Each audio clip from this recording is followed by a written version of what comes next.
Virudhunagar MP Manickam Tagore பிரதமர் மன்மோகன் சிங் தொடர்பான அவரது வாழ்க்கை பயணத்தின் நினைவுகளை நம்மோடு பகிர்ந்து கொள்ள இருக்கிறார். சார் வணக்கம் சார், உங்களுடைய அந்த இறுதி கருத்துக்களை சொல்லுங்க சார். டாக்டர் மன்மோகன் சிங் அவர்கள் இந்தியாவுடைய 13வது பிரதமராக இருந்து இந்தியாவினுடைய புதிய இந்தியாவினுடைய நவீன இந்தியாவை அமைப்பதற்கான 2.0 தலைமை தாங்கி நடத்தியவர். இந்தியாவினுடைய வளர்ச்சியிலே அதுவும் குறிப்பாக ஏழ்மையை ஒழிப்பதற்காக 27 கோடி மக்களை ஏழ்மையிலிருந்து நடத்துற வாழ்க்கைக்கு அழைத்து வந்தவர். தன்னுடைய 10 ஆண்டு காலங்களிலே அவருடைய இழப்பு என்பது ஈடு செய்ய முடியாதது. இந்தியாவுடைய பொருளாதார பிரச்சனைகளிலும் இந்தியாவை பொருளாதாரத்திலே வளர்கின்ற நாடாக மாற்றம் இன்று வெற்றி பாதையில இந்தியா சென்று கொண்டிருக்கிறது என்றால் டாக்டர் மன்மோகன் சிங் அவர்களுடைய தொலைநோக்கு பார்வை மட்டுமே காரணம். அவர் எடுத்த முடிவுகள் அன்று பலன் தராமல் இருந்திருக்கலாம், அன்று கடினமாக இருந்திருக்கலாம். ஆனால் அவர் எடுத்த ஒவ்வொரு முடிவும் இன்றும் நாளையும் மிகப்பெரிய பலனை தருகிறது என்பது நாம் அனைவருக்கும் தெரிந்த விஷயம்தான். இந்தியா வளர்ந்த நாடாக மாறுவதற்கு டாக்டர் மன்மோகன் சிங் அவர்கள் இட்ட அந்த அடித்தளம் என்பது மறக்கவே முடியாதது.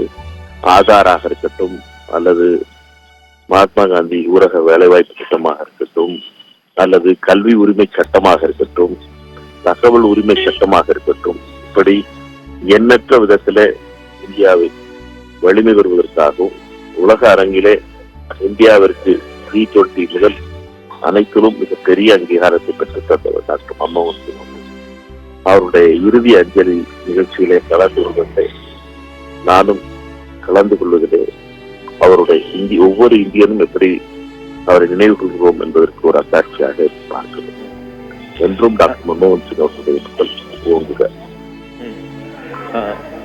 மாணிக்கம் சார், நீங்க ஒரு 3 முறை அந்த எம்பியா, மக்களவை எம்பியா பணிபுரிந்திருக்கீங்க. நீங்க அந்த அவையில இருக்கும் பொழுது அந்த மறைந்த மன்மோகன் சிங் அவர் ஏதாவது முக்கியமான பிரச்சனைகள் அவர் எடுத்து வைத்த வாதங்கள், அல்லது நீங்கள் இல்லாத போது அவர்கள் மிக முக்கியமான சில பிரச்சனைகள், அது பாரதிய ஜனதா கட்சியாக இருக்கட்டும் அல்லது மற்ற எதிர்கட்சியாக இருக்கட்டும், அந்த அரசின் திட்டங்கள் தொடர்பாக இந்த விமர்சனங்களை கூறும்போது அவருடைய அந்த பதிலளிக்கும் முறையானது மிகவும் அந்த மாண்புடையதாக ஒரு பண்புடையதாக பேசப்படுகிறது. உங்களுக்கு அது போன்ற நினைவுகள் ஏதாவது இருந்தாலும் அதை கொஞ்சம் எங்களோட பகிர்ந்து கொள்ளலாம்.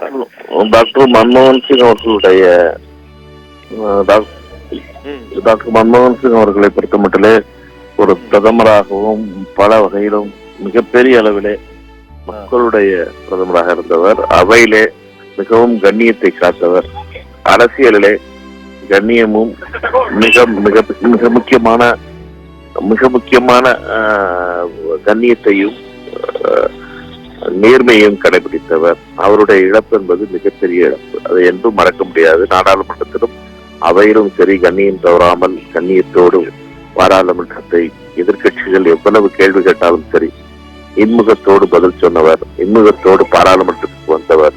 இன்முகத்தோடு பாராளுமன்றத்திலே எதிர்கட்சிகளுக்கு உரிய மரியாதை கொடுத்த கடைசி பிரதமராக நாம் பார்க்கிறோம். அவருடைய நினைவுகளை எங்களோடு இந்த துயரமான நேரத்தில் பகிர்ந்து கொண்டமைக்கு மிக்க நன்றி.